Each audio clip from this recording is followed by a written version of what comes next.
Bom dia, alunos do segundo ano. Estamos aqui para a nossa aula de redação nesse dia 3 de setembro. Já é a nossa sexta aula regular do terceiro trimestre, né? Que beleza. Vendo a grande área texto dissertativo argumentativo, o grande objeto do conhecimento, nós temos a sequência didática número 5, macroestrutura e microestrutura do texto dissertativo argumentativo, no gênero artigo de opinião. E o detalhamento desse objeto do conhecimento é o seguinte: estudo e elaboração de tese e argumentos, estudo da macroestrutura do artigo de opinião e a apresentação do trabalho interdisciplinar.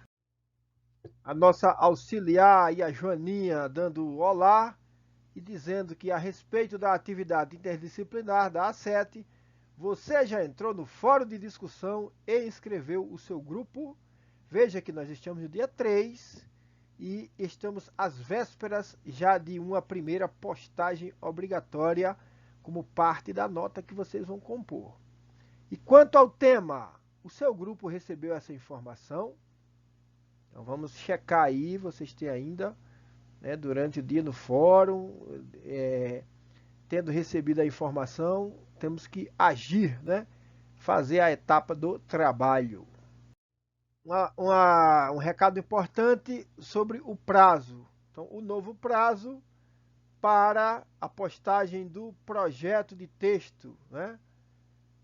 A elaboração da tese e argumentos. É a tarefa primeira e mais simples de vocês, mas de qualquer maneira, ela tem que ser muito bem pensada, porque ela vai comprometer o artigo de opinião que vocês vão fazer depois, certo? Não adianta jogar qualquer coisa e depois não saber. Aquilo não vai render um artigo de opinião robusto, com conteúdo, com qualidade. Bom, a nossa ideia é corrigir o texto e devolver a vocês 10 dias depois. Por isso, por favor, cumpram essa etapa aí. Esse é um recado importante. E lembrando também, muito importante, o local de postagem do trabalho é a disciplina de redação da BNCC. Então vocês vão entrar naquele bloco, que é o bloco da BNCC, e lá dentro, né, da disciplina redação, tem um bloco destinado às atividades da A7. Não se esqueçam, por favor. E Joaninha diz mais: fique atento a todas as orientações postadas no bloco da A7 e também às aulas de redação. Caso tenha dúvidas ou comentários a fazer, entre no fórum de discussão. Coloque lá. Vamos agora começar sobre a aula de hoje. Nesta aula vamos conhecer um pouco mais o gênero artigo de opinião, o gênero textual. Uma importante estratégia desse gênero é a técnica da contra-argumentação. Vamos conhecê-la? Você pode acompanhar esta aula pelo seu livro didático, certo? Não é a gramática, é o seu livro didático específico para a redação. Parte 2, capítulo 17, da página 232 a 236. Sobre contra-argumentação. Vamos colocar o seguinte contexto, né? Para você pensar e responder. De tempos em tempos, vem à tona, no Brasil, a discussão sobre a conveniência de haver ou não investimentos públicos no carnaval. Leia trechos de um artigo de opinião sobre esse tema e responda às perguntas. Vamos ler o texto: um patrimônio público nacional. Não basta alardear que os eventos de carnaval no Brasil geram cerca de 500 mil empregos fixos e temporários.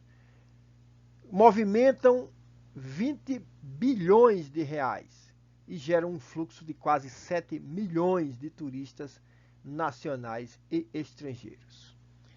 Críticos afirmam tratar-se de um produto de mídia, no qual despontam mais as celebridades de TV e menos o povo, em que se gastam recursos volumosos sem retorno para a população.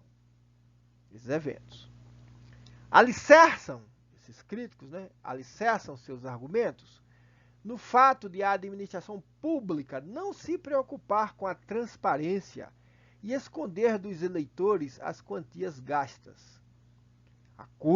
Os críticos acusam o governo de não enfrentar os reais problemas sociais, preferindo a política do pão e circo. E vamos continuando o artigo. Mas faz-se importante lembrar que o Decreto-Lei 25 de 1937 conceitua o Carnaval como patrimônio histórico e artístico nacional, vinculando-o a fatos memoráveis da história do Brasil com excepcionais valores artísticos. O Carnaval não é só uma festa do povo, como também gera ocorrências locais e regionais, consideradas pelo Ministério da Cultura, IFAM e Unesco como patrimônio imateriais brasileiros. São considerados como patrimônios imateriais brasileiros. Dá-se um corte aí no texto, para lá, para frente, depois de suprimir uma parte. O que importa para a gente é a questão da contra-argumentação. Continuamos a leitura. A falta de controle na fiscalização, a corrupção endêmica e a ausência de transparência não devem ser motivos para suprimir as iniciativas governamentais nos grandes eventos culturais. Difícil imaginar os sambódromos do Rio, São Paulo ou Florianópolis sem investimento público. E vou além. Torna-se fundamental potencializar o Carnaval como uma marca de exportação com a imagem internacional de qualidade e competitividade. Esse é um artigo de Dário Luiz de Paixão. Dário Luiz de Paixão, publicado em 25 de janeiro de 2016. Vocês veem que é um tempo próximo ao Carnaval. Veja que nós estamos num tempo que não houve pandemia, certo? Para entender bem aí. Gazeta do Povo, o jornal, e está neste link. O acesso foi feito em 2017. Isso é um fragmento do texto, obviamente. Vejamos um glossário aí de palavras que talvez não sejam tão comuns. O que é alardear? Fazer alarde, fazer barulho. Comunicar com entusiasmo. Isso aí mesmo, tal coisa, né? Alicerçam, significa apoiam, baseiam, dão base. Pão e circo, essa referência é uma referência cultural, não é uma referência simplesmente de dicionário. É uma referência à política adotada por alguns líderes romanos da antiguidade. Era o panem et circenses. Eles ofereciam espetáculos e alimentos à população, procurando deixá-la satisfeita e assim manter o controle da ordem estabelecida. Numa palavra, pessoas que se divertem, desopilam, ficam felizes e não ficam pensando em críticas ou amenizam as críticas à ordem estabelecida. Palavra endêmica é característica de uma determinada região. No texto, isso se refere ao Brasil. Então, por exemplo, eu já fui a uma região em que 20 metros quadrados, mas 20 não, um pouco mais, mas dava menos de 50 metros quadrados e vivia uma ranzinha. A ranzinha nunca foi encontrada em lugar mais nenhum fora dali. Então a gente diz que é algo endêmico de uma determinada região, certo? Só tem ali. E aí se diz, não é que só tem ali tem aquilo, depois dá uma descontinuidade, mas o que interessa é que é característico daquilo, certo? Então, o que é endêmico? Algo que dá. Endemia, pandemia, está tudo dentro da mesma, certo? São palavras derivadas do grego, mas o que importa é o que nós vamos estudar agora. Então veja, contra-argumentação primeiro, para vocês entenderem, antes de nós seguirmos, é justamente o que? É que você, quando você contra-argumenta, pressupõe que você já tem um discurso posto com o qual você não concorda, e aí você vai buscar esse discurso para dentro do seu para acabar com ele, digamos assim, para colocá-lo em xeque, para derrotá-lo, certo? Então você primeiro tem que dizer o que o outro diz, os argumentos que são contrários ao seu ponto de vista, E normalmente se coloca aquilo, olha, é tal, tal, tal. Aí depois você diz, porém, dizem isso, dizem aquilo, porque você já antecipa. Então é importante. Também é algo que mostra bem uma marca autoral, quando você sabe buscar esses argumentos contrários e depois rebatê-los. Também é uma boa estratégia. E por isso que nós vamos aprofundar um pouco mais nela. E tem aí, no livro, né, tem o questionário. Já lemos o texto, também está lá. Vamos às perguntas. Qual tese o autor defende? Ele é favorável ou contrário à aplicação de recursos públicos no carnaval? Justifique sua resposta com elementos do texto. Então você tem que ver exatamente, mesmo não tendo tudo aqui transcrito, você percebe, por essas partes que nós selecionamos, qual é o posicionamento dele, né? E é isso que nós vamos ver. Vamos imaginar aí qual seria a resposta. Pensaram? Primeiro se diz o seguinte, é o tópico frasal aí da resposta. O autor é favorável à aplicação de recursos públicos no carnaval. Pode-se constatar isso pelo título do artigo, um patrimônio público nacional, quando se coloca isso no público. Alguém que fosse contrário não diria isso, não colocaria assim, certo? Chama atenção, dá uma respeitabilidade à postura dele. Ele é a favor de estar defendendo que se gaste com um patrimônio público nacional, não é com a festa uma festa em si, mas uma festa que tem uma repercussão nacional, tá? Então, ele vai pelo título, que já em si já é um artifício retórico, e pelos argumentos apresentados. Nós colocamos aqui uma série de argumentos e um a um nós variamos as cores, alternamos as cores, o azul e esse mais magenta, para que vocês vejam bem onde termina um e começa o outro, porque aí se é a paráfrase que você vai fazer. Aliás, isso é o resumo de quem vai responder, né? Então, o primeiro argumento seria os resultados econômicos gerados pelo evento. O primeiro argumento.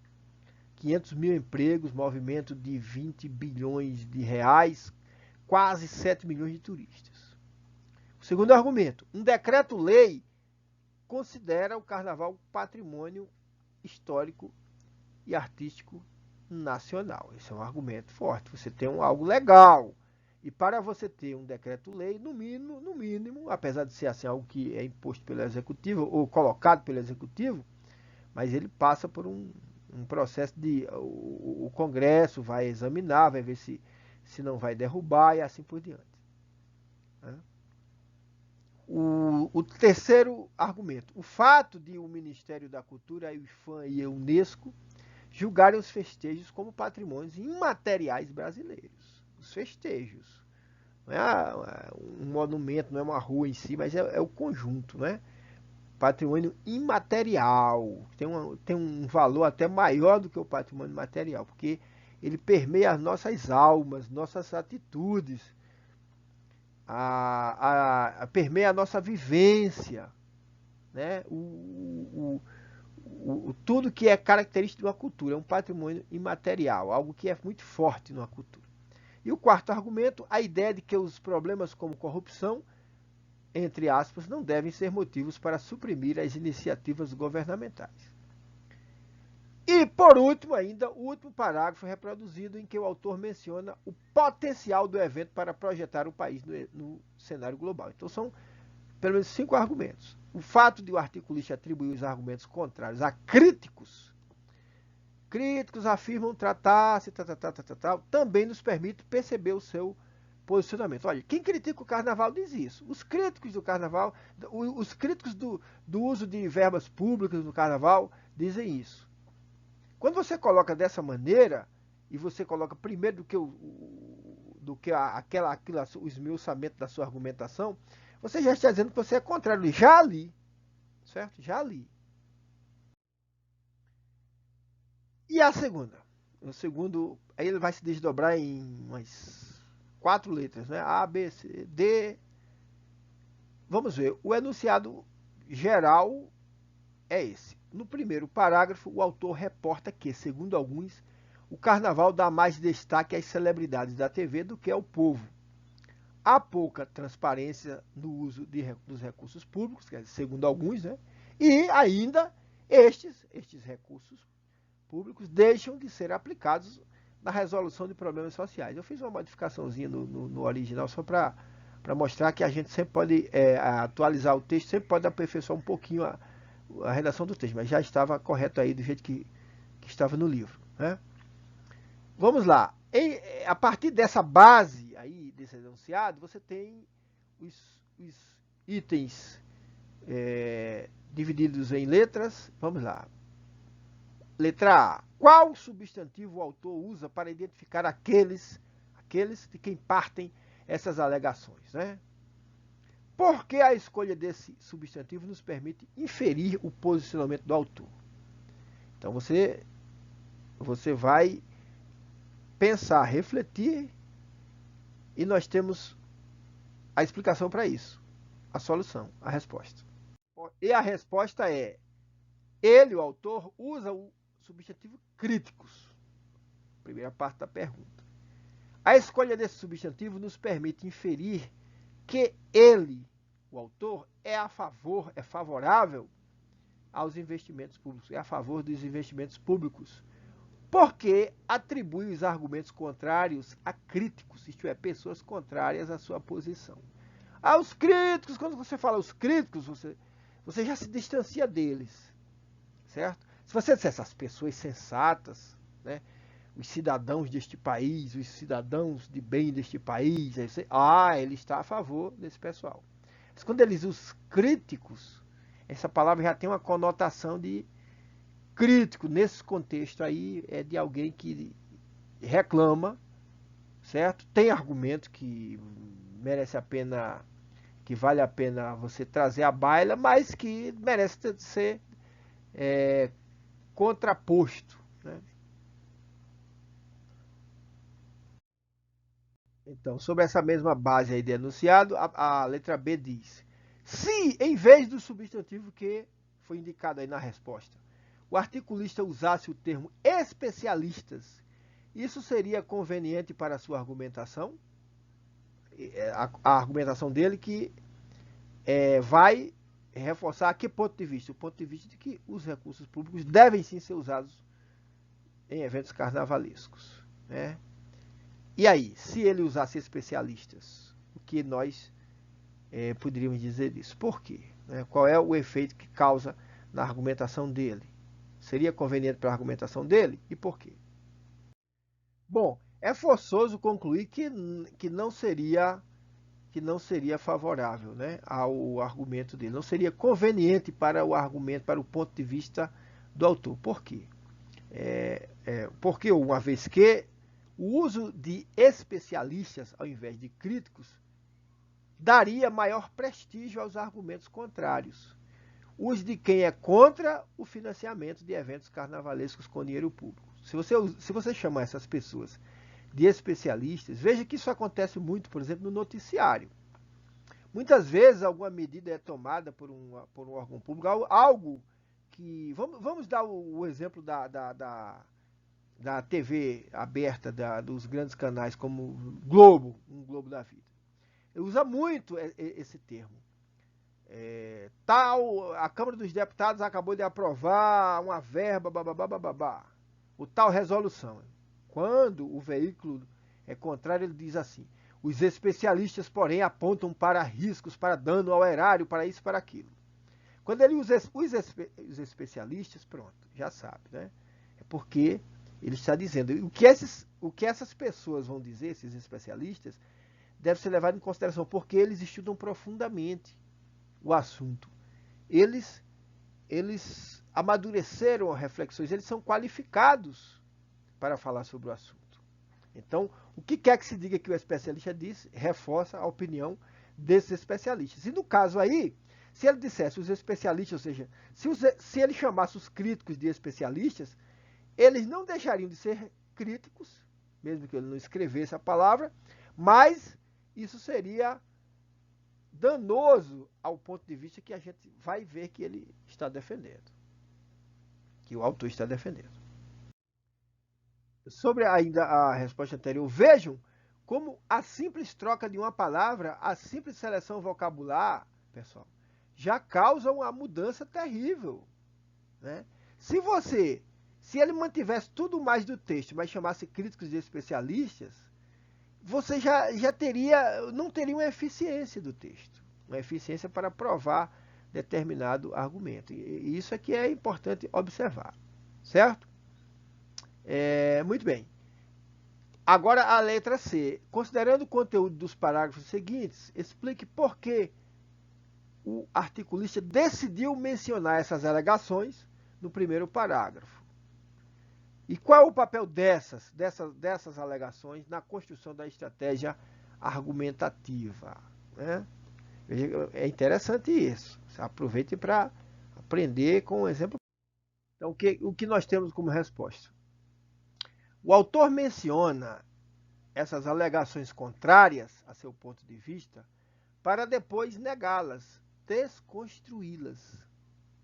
No segundo parágrafo, ele afirma que o carnaval é uma festa do povo, reconhecida como patrimônio cultural, negando a ideia de que é um produto de mídia. Ah, é produto de mídia, como se o produto da mídia fosse necessariamente errado, né? Em si. Ah, foi da mídia, não presta. Ah, não, isso aí é coisa de filme, isso aí é coisa de. Então, não, ele vai dizer que não é bem por aí que ele pensa, né? Ele diz, festa do povo. Em seguida, no terceiro parágrafo, ele contra-ataca o argumento da falta de transparência no gasto, né? E, por fim, no quarto parágrafo, sugere que os investimentos podem projetar o Brasil internacionalmente, o que, deduz-se, poderia trazer mais turistas para o país, certo? Então, tudo isso é a argumentação dele contra-argumentando, e ele, portanto, vai colocar o discurso contrário para poder ir rebatendo ponto a ponto. Então, é uma estratégia retórica muito, muito forte.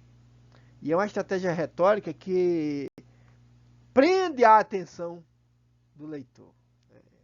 Prende a atenção do leitor. Finalmente, aí nós temos a letra D, que diz o seguinte: o segundo parágrafo se inicia com a conjunção adversativa mas. Com base em sua resposta anterior, você já refletiu aquilo que a gente falou nessa mesma linha, explique por que o uso dessa conjunção mas é importante para indicar o posicionamento do autor. Parece bem evidente isso daí, né? E o que nós temos, senhores? Nós temos o seguinte: ao começar a apresentar seus argumentos, o autor usa a conjunção mas, que indica contraste com as alegações dos críticos apresentadas no primeiro parágrafo. Isso ajuda o leitor a identificar o ponto de vista defendido no texto, evitando confusões. Por quê? Se ele começou com os argumentos dos críticos e você foi um pouco desatento, não percebeu que o crítico já tinha, não é? já traz em si essa marca ali de alguém que eu vou rebater, né? Alguém que não é um especialista, é um crítico. Então, eu coloco mas. Então, quando se sabe mas, o leitor já é avisado do que é que vem pela frente. A argumentação contrária àquela. Então, essa é a contra-argumentação. Certo? Então, isso é o que interessa vocês perceberem. São nuances, mas vocês têm que se familiarizar com essa leitura atenta aos detalhes dos conectivos, da seleção vocabular e assim por diante. Agora, prestem atenção nisso que nós vamos apresentar a partir de agora, pessoal, né? É uma análise, é um texto analítico para que vocês reflitam, aprofundem a reflexão sobre o texto que foi lido e através dessa explicação vocês vão se capacitando para futuros textos, né? Ao analisar trechos do artigo Um Patrimônio Público Nacional, né, você observou, estamos aqui no início, primeiro parágrafo, você observou que o autor é favorável ao emprego de recursos públicos no Carnaval. No entanto, logo no primeiro parágrafo, ele menciona argumentos contrários ao seu ponto de vista. Essa estratégia que o enunciador estratégia por meio da qual na qual o autor, o enunciador, antecipa possíveis críticas à sua tese para em seguida refutá-las ou invalidá-las, é denominada contra-argumentação. Então nós vimos na prática, agora nós vamos ver a teoria da contra-argumentação. Tal procedimento favorece o texto argumentativo, pois sugere que a tese defendida é fruto de uma reflexão ponderada, na qual o autor levou em conta os diversos lados da questão, certo? Seguindo. No entanto, para evitar confusões e garantir que o leitor identifique a verdadeira tese, é preciso tomar cuidado com a seleção lexical, né? Aquela história do crítico, do especialista. A escolha das palavras durante a contra-argumentação. Você observou que a escolha do substantivo críticos em vez de especialistas, por exemplo, no primeiro parágrafo, ajuda o leitor a detectar a opinião defendida. Além disso, o emprego da conjunção mas no início do segundo parágrafo indica que a partir de então o autor começará a apresentar seus próprios argumentos, os quais contrastam com as alegações dos. Veja mais alguns exemplos de como selecionar palavras e compor as frases adequadamente ao contra-argumentar. Vamos ver então textos que usam essa estratégia da contra-argumentação. O primeiro deles, né, tem uma primeira glosa aqui, ó, o que é. Em um artigo contrário à redução da maioridade penal, o autor usa a expressão há quem diga que, para referir-se de forma genérica aos seus oponentes. Depois que ele usa isso, ele vai mencionar o argumento que poderia ser usado por quem pensa diferente. Então, antecipa, né, ele antecipa aquilo que poderão dizer. E em seguida ele vai refutar esse argumento, certo? Alegando que mesmo que os adolescentes infratores fiquem mais tempo internados, dificilmente serão ressocializados, porque a estrutura é deficiente. Então vejam, agora vamos fazer a leitura vocês vendo isso. Há quem diga, né, imagina assim, alguém numa tribuna, há quem diga, despreza, não quer dar bola, não diz o nome de quem fala, não dá moral. Há quem diga que, ao menos, esses adolescentes ficariam fora de circulação, entre aspas, por mais tempo. Ou seja, o argumento que diz assim, bom, tem que baixar reduzir a maioridade penal, porque aí a gente já se livra mais cedo desse pessoal, o infrator. Mas ele vai na argumentação, a contra-argumentação dele agora. A falta de investimento em educação, saúde, assistência, etc., favorece o ingresso aos borbotões, ou seja, em grande quantidade, de mais adolescentes na área socioeducativa. Aquela assim que, na verdade, deixa o estudante ou deixa o menor infrator a pretexto de reeducá-lo para a sociedade, aí ele vai criticar isso. E aqueles adolescentes fora de circulação, mais cedo ou mais tarde sairão das unidades de internação. Hoje, quase todas as unidades de internação de adolescentes infratores no estado, está falando do Rio de Janeiro, encontram-se superlotadas. Superlotação implica o quê? Mais conflito, né? E até algo injusto, porque não foi planejado para aquilo. Por que bota 12 onde só cabem 4? Porque foi planejado para 4. Então, superlotadas. No município do Rio de Janeiro não há qualquer programa para trabalhar as medidas socioeducativas em meio aberto. Ou seja, você não tem saídas. Então o adolescente fica preso, por assim dizer, de maneira branca, porque ele na verdade nunca sai dali e fica confinado do mesmo jeito que se estivesse no presídio. Essa é a ideia que está, e vocês concordem ou não, vejam como ele arma bem a sua argumentação. O segundo exemplo é de um artigo favorável, né, à cobrança de mensalidades nas universidades públicas. Então, nesse artigo, o autor admite que seus oponentes têm um bom argumento, ou seja, uma crítica plausível. Depois, ele menciona esse argumento, em púrpura aí, e finalmente ele contra-argumenta. E aí vamos ver a estratégia dele. A única crítica plausível que se ouve é a de que, quando eu digo a única crítica plausível, eu estou dizendo, das várias críticas, a única que merece uma resposta ainda que eu estou fazendo aqui é esta, porque as outras nem merecem ser mencionadas. É uma maneira de, né, de dizer que quem pensa diferente não, nem merece, está tão aquém, mas você traz alguma coisa deles, né, de quem pensa dos seus rivais intelectuais, para rebater, dizendo o que mais ele disser é menos. Se eu rebati este argumento plausível, imagine os que eu não considero nem plausíveis. Né? Essa é a retórica do autor. Depois ele apresenta, né, o papel redistributivo das universidades públicas estaria prejudicado com a cobrança das mensalidades, afastando de vez os mais pobres. Né? Então, o que ele vai dizer? Obviamente, aí começa a contra-argumentação. Obviamente, essa crítica desconsidera, aí vai continuando a destruir, certo, o posicionamento contrário. Aí desconsidera o fato, aí vem o argumento dele, de que todas as propostas nesse sentido defendem a cobrança por critério de renda, um ajuste fino que pode ser feito sem grandes entraves burocráticos. Veja, ele diz assim isso, eu já sei do que se trata. Não precisa dizer em que quem tem mais daria mais, aquele que tem um pouco menos daria menos, e aquele que não tivesse quase nada não pagaria. Não precisa chegar a esmiuçar quando a gente já tem um pressuposto de que o leitor médio tem um conhecimento geral. E aí você faz aquela aposta no conhecimento geral e diz assim, ó, todas as propostas nesse sentido defendem a cobrança por critério de renda. Pronto.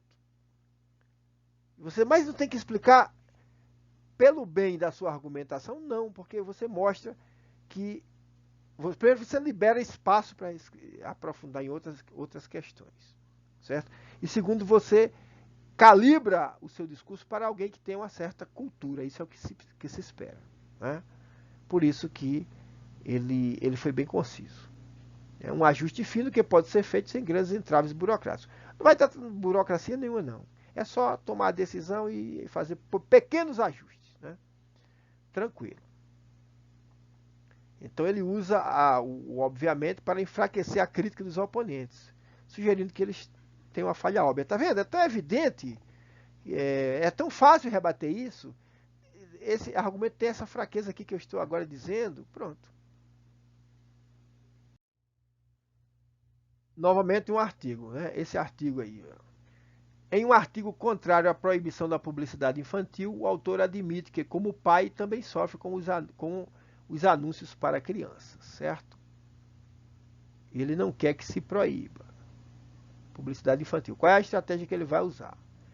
Sou pai de gêmeos com o furor consumista típico de garotos de 12 anos. Sou, portanto, solidário com pais que se queixam dos excessos da publicidade infantil. Em seguida, ele faz o quê? Ele vai mencionar os argumentos usados por quem defende a proibição. É covardia anunciar para crianças, já que elas têm muitos desejos, nenhuma renda e uma capacidade infinita de apoquentar seus genitores. Muito bem. Agora, para introduzir a tese dele, autor, ele vai usar a locução adverbial concessiva ainda assim, indicando que os argumentos contrários não são suficientes para convencê-lo. Então, aí ele vai dizer, ainda assim, depois de tudo isso, parece-me despropositada a resolução número 163 do CONANDA, Conselho Nacional dos Direitos da Criança e do Adolescente, que passou a considerar abusiva toda e qualquer publicidade dirigida ao público com menos de 12 anos. Então ele se posiciona contra isso e vai, eu até diria, quando ele apresenta a opinião contrária, ele é um pouco sarcástico, assim, existe uma sutileza, veja aí em púrpura, é covardia anunciar, até ele faz uma caricatura do que seria do discurso contrário ao dele, né? Já que elas têm muitos desejos, seria a grita daqueles pais que são favoráveis a essa proibição da publicidade, né? Nenhuma renda, a criança não tem dinheiro nenhum, então ela vai fazer o pai gastar, e uma capacidade infinita de apoquentar seus genitores. E aí você diz, apoquentar, poxa, esse é um registro meio esquisito, um registro, né? Mas é o que ele quer mesmo para a sua eficiência argumentativa. Ele está caricaturando o discurso do outro. É por isso que ele usa um vocabulário assim de menos qualidade, vamos dizer. É até porque é algo bem específico, né? E aí ele vai agora contra-argumentar o dele, com a sua parte, certo? E veja esse exemplo aqui, é da pergunta, vamos falar sobre pergunta retórica, né? Pergunta retórica. Não é uma pergunta qualquer, é uma pergunta que tem uma eficiência argumentativa. Uma estratégia linguística bastante utilizada nos artigos de opinião é a pergunta retórica, isto é, uma pergunta formulada não para obter uma resposta, mas para aumentar o efeito persuasivo do texto. Veja o exemplo extraído do artigo A Superrepresentação da Vontade de Poucos. Cito: qual a consequência mais provável da desobrigatoriedade do voto no Brasil? Os políticos deixarem de buscar o voto dos mais pobres. Né? Então ele levanta a bola para ele mesmo bater. Vamos usar assim para que vocês entendam bem, né? Qual a consequência? Você levantou a bola, depois ele imediatamente vem com o argumento. Observe que a articulista faz a pergunta e em seguida ela mesma responde. Essa técnica prende a atenção do leitor e confere maior impacto ao argumento. Outra forma de usar a pergunta retórica é deixá-la em aberto, de modo que o leitor deduza a resposta. É o que faz Juan Arias após mencionar uma pesquisa que mostrou a preferência da maioria dos brasileiros pelo voto facultativo. 64% dos brasileiros são a favor. Né? Então, cito: não seria suficiente esse índice, que certamente hoje seria ainda maior, para que se incluísse na reforma política a liberdade de votar? As perguntas retóricas que ficam sem resposta também podem servir para que o argumentador insinue um fato, sem porém comprometer-se totalmente com ele.